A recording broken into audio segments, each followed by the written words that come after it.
ভাইরা আমার, বলতেছিলাম ওয়ালাস্তানিবুস সাবাল মুবিকাত ক্বালু ইয়া রাসূলুল্লাহ, হাদিস শরীফে এসেছে এতিমের মাল আত্মসাৎকারী আছে না নাই?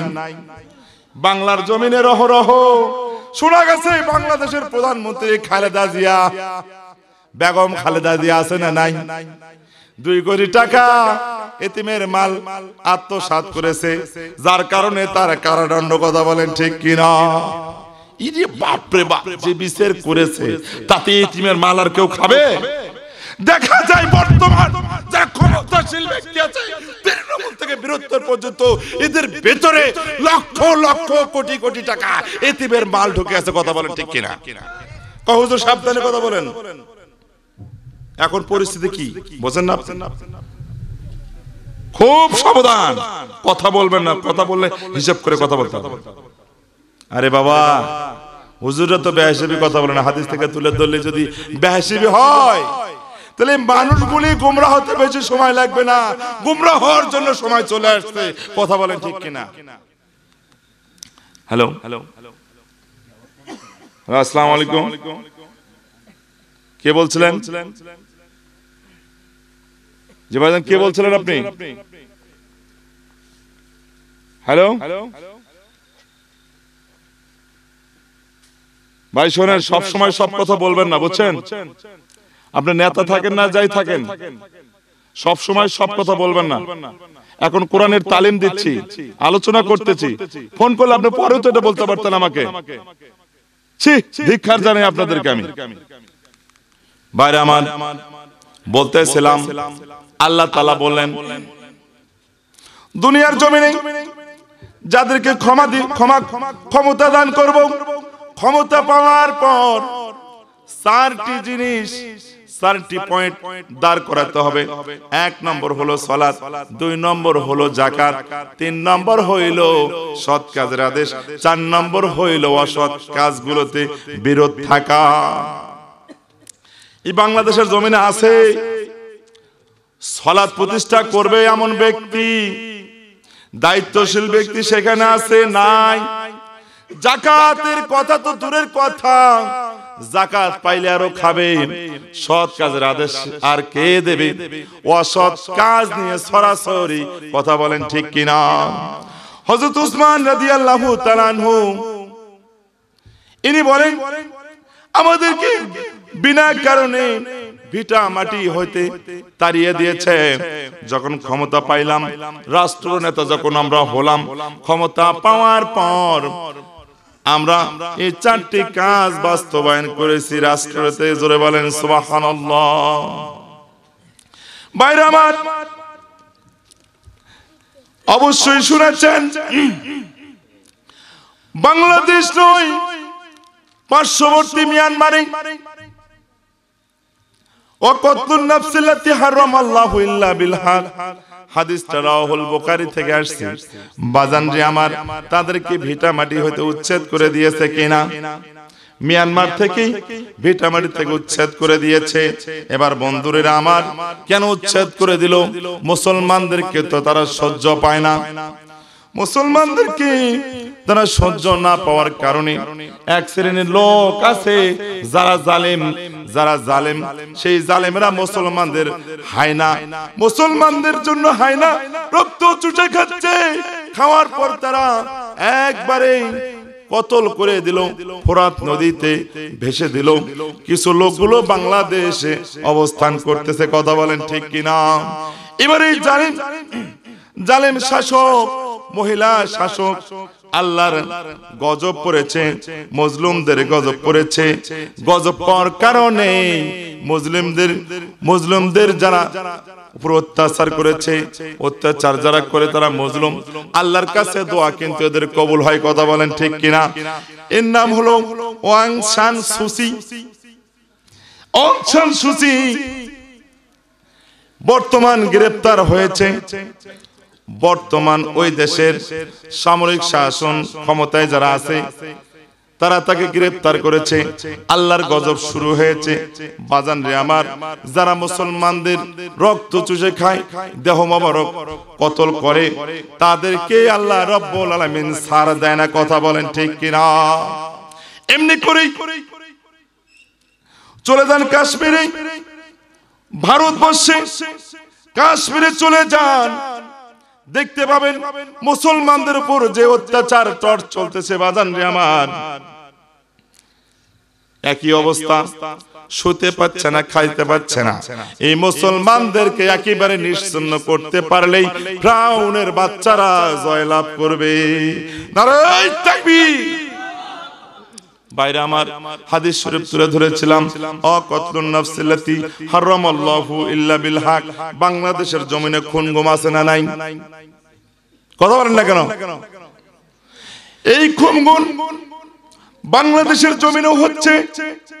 কার কাছে বিচার দিবেন? বিচার পাবেন না। বিচার করার মতো এমন ম্যান নেই। আমিও নিরাপদ নেই, আপনিও নিরাপদ নন। ধৈর্য ধরেন।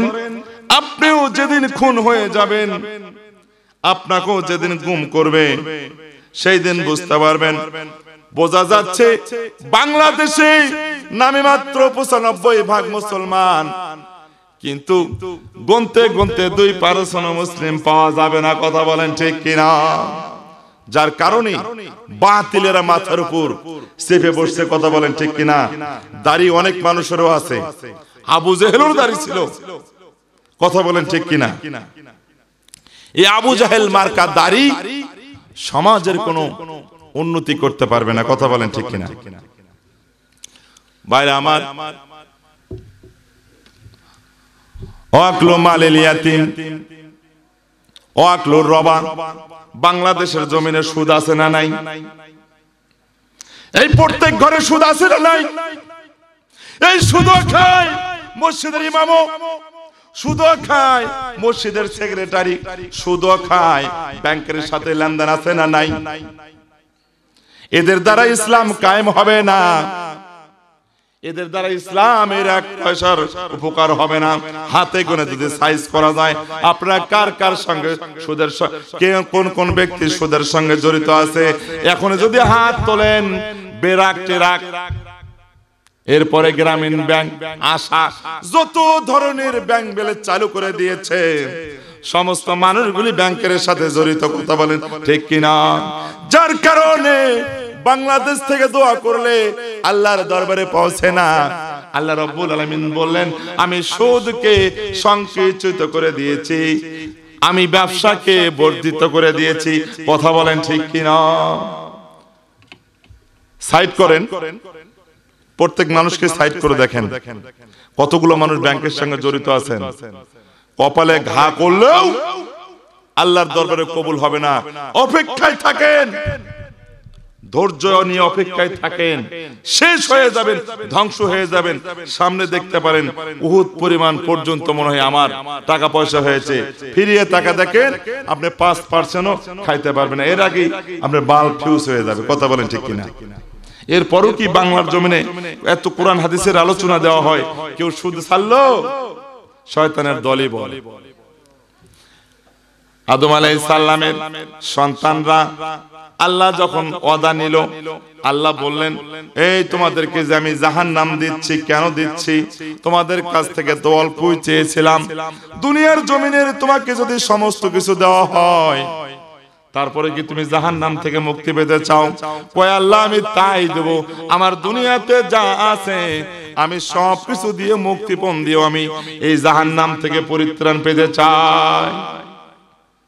আল্লাহ বললেন, আমি তোমার কাছ থেকে অল্পই চেয়েছিলাম, তুমি যেন শিরক করো না, কোনো বাতিলের যেন অনুকরণ হইও না, হলে কিন্তু তোমার নিস্তার নাই। আজকে তুমি যতই দিতে চাও না কেন, কোনো কাজ হবে না। কথা বলেন ঠিক কিনা? বাইরে আমার, কোরআনের কথা বললেই সমস্যা, সাধারণ মানুষেরও সমস্যা। দোষের কথা বললেও সেই দোষ কথা যদি উপস্থাপন করি, মাহফিল থেকে লোক আস্তে আস্তে উঠে যায়। এই মানুষগুলি শয়তানের পথ অনুসরণ করতেছে। জানি না বাজান এদের কপালে কি আছে। আমার ভাইরা, আমার বন্ধুগণ, হাদিস শরীফে এসেছে 3 শ্রেণীর লোকদের সাথে আল্লাহ তাআলা কখনো কথা বলবেন না। কয় শ্রেণীর লোক? কয় শ্রেণীর লোক?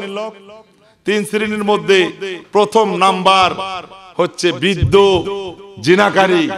বৃদ্ধ জিনাকারী, কথা বলেন, বৃদ্ধ জিনাকারী বাংলাদেশে কম না বেশি? ভাইরা আমার, কারা করে তাও আপনাদের ভালো জানা আছে।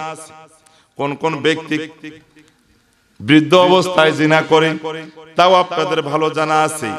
এই বৃদ্ধ জিনাকারীর সঙ্গে আল্লাহ তাআলা কোনোদিন কথা বলবেন না, কিয়ামতের ময়দানে তাদেরকে পবিত্র করবেন না। 2 নম্বর হলো মিথ্যা শাসক আছে না নাই? বাংলাদেশে নাই, ভারতবর্ষে থাকতে পারে, Pakistan, island, Switzerland, Saudi, Kuwait, Iran, Iraq এগুলো দেশে থাকতে পারে। তার চাইতে আমাদের বাংলাদেশটা বহুগুণ ভালো, কথা বলেন ঠিক কিনা? কি বলেন? বাংলাদেশটা ভালো আছে, মিথ্যা শাসক নেই। 3 নম্বর হইল অহংকারী ব্যক্তি আছে না নাই? অহংকারী দরিদ্র ব্যক্তি টাকা দিয়ে ইনকাম করে কয়েক শতাংশ জমি কিনেছে, বাড়ি গাড়ি করেছে, অহংকারের যন্ত্রণায় মানুষের সঙ্গে কথা বলে না, আছে না নাই? এই ব্যক্তিগুলোকে আল্লাহ রাব্বুল আলামিন কিয়ামতের ময়দানে পবিত্র করবেন না। নারে তাকবীর! ঘুম ধরতেছে নাকি বাজার? ঘুম ধরে নাই?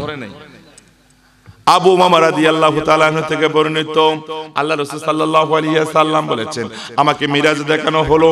মিরাজে নিয়ে যাওয়ার পর আমি দেখতে পাইলাম কিছু কিছু মানুষ যেন টয়লেটের মধ্যে গন্ধ বের হচ্ছে। সাহাবারা জিজ্ঞেস করলেন, ইয়া রাসূলুল্লাহ, ইয়া হাবিবাল্লাহ, টয়লেট মানে কি? বলে, যারা দুনিয়ার জমিনে বৃদ্ধ অবস্থায় যারা জিনা করত, ব্যভিচারী করত, এই ব্যক্তিগুলো পেট ফুলে কারার মতো হয়ে আছে। এই ব্যক্তিগুলো দুনিয়ার জমিনে জিনা করার কারণে এদেরকে আল্লাহ রাব্বুল আলামিন টয়লেট নামে আখ্যায়িত করেছে, কথা বলেন ঠিক কিনা? সারা রাত কনসার্ট চলে, কনসার্ট চলতে চলতে বুড়ো চাচা একেবারে চাইপা ধরে অনেক টাকা কি করে, অনেক টাকা মহিলাকে বোনাস দেয়, দিতে দিতেই রাতের বেলা ধর্ষণের সঙ্গে জড়িত হয়, কথা বলেন ঠিক কিনা? এমন গান গায়, ইরে বাপ রে বাপ, ড্যান্সে অস্থির হয়ে যায় চাচা, কথা বলেন ঠিক কিনা? আছে না? এই কয়েকদিন আগে তো দেখলেন অবস্থা খারাপ, বাংলাদেশের বিভিন্ন জায়গায় বিজায়গায় এই সমস্ত অশ্লীল বেহাপনা গানের সঙ্গে ছেলেরাও জড়িত, বৃদ্ধ মানুষও জড়িত, কথা বলেন ঠিক কিনা? ড্যাক্সেটের সঙ্গে এমন ডান্স দেয়, উড়নি উড়াই কমর দোলাই কথা যা ছিল, আমাকে সঙ্গে করে নে, আমাকে সঙ্গে করে নে, সোরা মারি খাবি রে তোরা, বুঝবি শেষে, ও তুই কি বুঝাবি বলে দে না রে তুই, ও সুন্দরী, আছে না নাই? উড়নি উড়াই কমর দোলাই কথা যা ছিল, আমাকে সঙ্গে করে নে, আমাকে সঙ্গে করে নে, সোরা মার খাবি রে তুই, বুঝবি শেষে, আছে না নাই? আল্লাহ বলেন, পয়গম্বর, যে জমিনের মধ্যে ডান্স হয়, কনসার্ট হয়, ওই জমিনের মধ্যে আমি আল্লাহর পক্ষ থেকে গজব নাজিল করে দেই। এটা গজব না? বর্তমান সামনে দেখতে পাচ্ছেন, এটা গজব না? সব প্রতিষ্ঠান বন্ধ হয়ে গেল, করোনার আবির্ভাব হয়ে গেল, সমস্ত কিছু ধ্বংসর পথে। 10 বছরের পড়া পিছনে চলে গেছে, ছেলে পেলের ব্রেনটা টাল কইরা দিছে, কথা বলেন ঠিক কিনা?